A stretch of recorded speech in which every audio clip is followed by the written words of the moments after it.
안녕하세요. 영혼의 승부사 파라메 파이터 급시입니다. 오늘 이제 YG 플러스가 상한가에 이제 마감이 됐습니다. 제가 이제 2024년도부터 그 YG 플러스하고 하이브하고 이제 투자를 해야 된다 이렇게 주장을 했었거든요. 오늘 이제 뭐 차트로 기술적인 설명 이런 거는 드리지 않도록 하겠습니다. 제가 이제 지난 8년 동안 YG엔터에 투자를 하면서 이제 많은 우여곡절을 겪었습니다. 빅뱅의 군백기도 겪고요. 네, 지금은 이제 활발히 활동을 하지만 군백기 이후에 이제 YG엔터에 남아있을 때는 활동을 제대로 하지 않았습니다. 좀 그 부분이 제일 아쉬운 부분이 있고요. 제가 빅뱅이 이제 멤버들이 다 군대를 제대하고 승리는 나중에 군대를 갔지만 좀 활발히 활동을 할까 이런 기대감을 좀 가지고 있었는데 전혀 이제 큰 활동을 하지 못했어요. 그래서 그 어려운 시간에 거의 블랙핑크가 혼자 이제 YG엔터 캐시카우로 책임을 지다시피 했습니다. 거기다가 이제 사드 사태도 겪고요. 또 번임선 사태도 겪으면서 YG는 뭐 거의 국민들 원성에 이제 문을 닫아야 된다. 뭐 이런 주장까지 이제 나올 정도로 뭐 최악의 이제 상황에 몰리기도 했죠.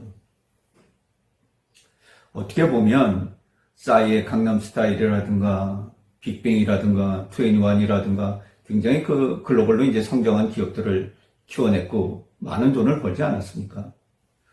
그러면 적극적으로 이제 음악 사업에 이렇게 레이블도 좀 확장을 하고 신규 론칭도 확장을 하고 이렇게 해야 되는데 뭐 음식업이다, 의료업이다, 뭐 여러 가지 이제 사업을 뭐 음악 방송을 만든다, 많은 PD들을 또 드리고 뭐 이렇게 하면서 이제 굉장히 그 사업이 이제 확산됐죠. 한 가지도 이제 제대로 안 되는 그런 형국을 맞았어요. 거기다가 빅뱅의 뒤를 이어서 이제 아이콘과 위너라는 이제 두 그룹을 론칭시키지 않았습니까? 생각만큼 이제 빅뱅처럼 그 글로벌로 성장을 하지 못했어요. 뭐 안타까운 그런 약사건도 있었고요. 네, 언급을 드리기는 좀 그렇습니다. 그래서 전반적으로 라인업이 다 무너져 버렸습니다. 그런 어려운 가운데 이제 블랙핑크가 영혼처럼 이제 그 캐시카우로 YG엔터를 이제 버텨주고 있는 그런 상황이었죠. 그래서 지금 그 제가 투자할 당시에 그 어려웠던 시간들을 생각해 보면 날마다 지옥에 있는 것 같았습니다. 한 4년간 제가 그 지옥이라는 곳에 들어가서 그 맛을 보고 견뎌냈는데요. 그때마다 매일 저는 이제 블랙핑크 자료 찾는 게 일이었습니다. 자료 찾아서 네이버 블로그에 올려주고, 왜냐하면 이제 블랙핑크가 글로벌 넘사벽이 되면서 블랙핑크에 의해서 이제 YG 플러스 주가가 반등을 하고 움직여주기 때문에 뭐 제 영혼 같은 그런 걸그룹이었다 이렇게 볼 수가 있겠습니다. 그러다가 2020년도에 6월 달에 그 한참 여름이죠. 더운 여름인데 첫 정규 앨범을 냅니다. 데뷔한 지 이제 4년 만에 첫 정규 앨범을 내죠. 그 앨범 선 공개곡이 이제 How You Like That이라는 곡이죠. 제가 밤잠을 안 자면서 이틀 동안 이제 그 곡을 들었던 기억이 있는 노래고요. 뭐 상한가가 연속으로 나왔고요. 결과적으로 주가를 이제 10,000원까지 견인하는데 굉장히 큰 역할을 했습니다. 그래서 저도 그 지옥 속에서 빠져나오게 된 계기가 이제 바로 그 노래였습니다. 뭐 그 당시에 이제 유튜브로 중계를 했으니까 뭐 많은 님들이 알고 계시는 분들도 계시죠.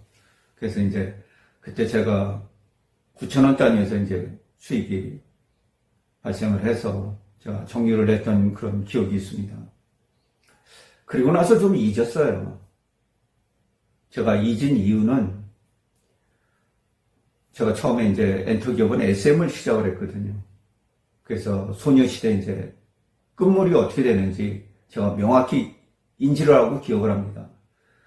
그 보통 이제 우리나라 걸그룹들이 이전에는 15세 정도에 이렇게 연습생으로 들어가서 5년 정도 연습을 하고 이제 20살 정도에 데뷔를 해서 한 7년 정도 그 엔터기업에서 이제 계약을 하고 활동을 하면 27세가 돼서 거의 끝물에 들어갔어요.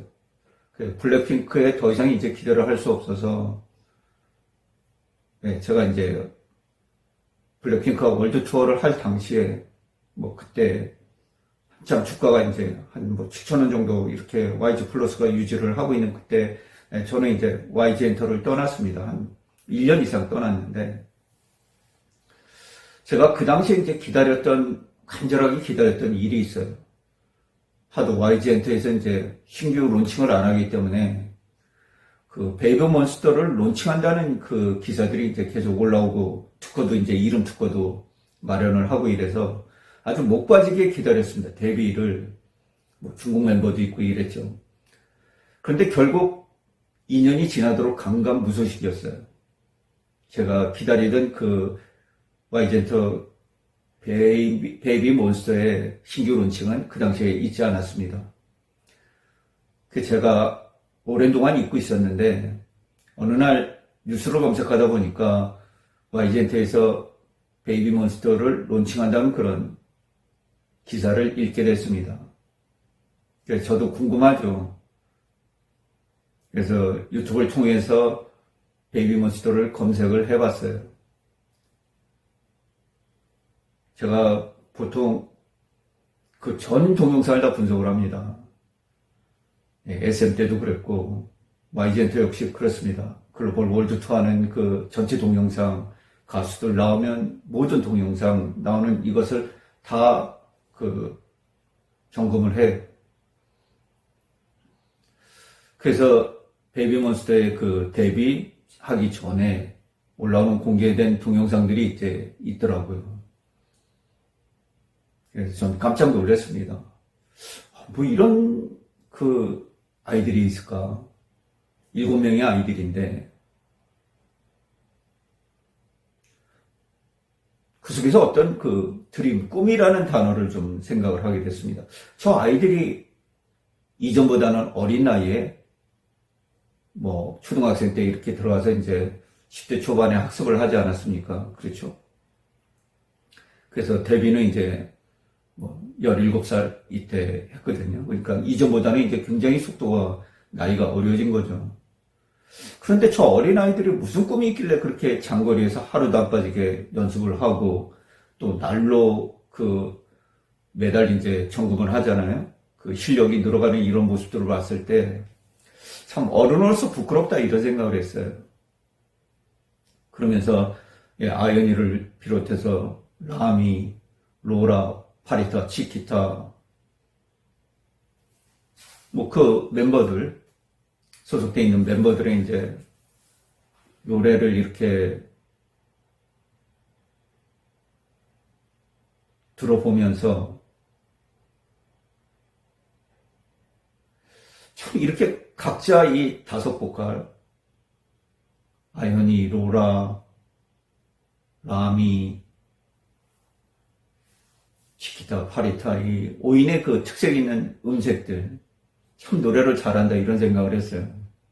여기다 일본이 두 멤버 루카와 아사의 그 어떻게 보면 우리 한국 사람들보다도 더 완벽한 그 발음 그만큼 노력을 했다는 거 아니겠어요? 그래서 참 저들의 꿈이 굉장히 그 지독하구나 이런 생각을 했어요. 워낙 이제 어떻게 저렇게 7라인이 전부 다 올라운드 플레이어로 뭐 요새 초청기 앨범이나 이런 걸 통해서 이제 랩 실력 또 노래 실력 퍼포먼스 이런 것들이 다 드러나고 있지 않습니까? 그래서 살아있는 맛집이다, 라이브 맛집이다, 이제 이런 평가를 어떤 국내와 해외로부터 이제 얻으면서 뭐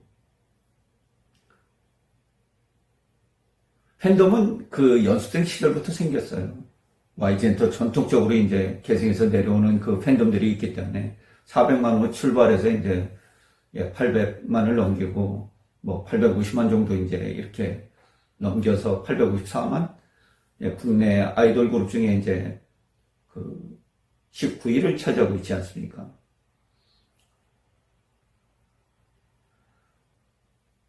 실질적으로 이제 1천만 명 구독자가 넘어가는 그 국내 아이돌 그룹은 역사상 9그룹밖에 안 됩니다.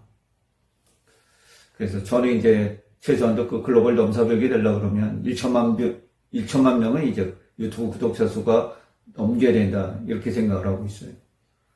그래서 제가 YG 플러스에 이제 다시 투자하게 된 계기는 뭐 다른 이유는 아니고요. 가장 간단히 얘기하면 괴물 신인 베이비몬스터의 꿈 때문이었다.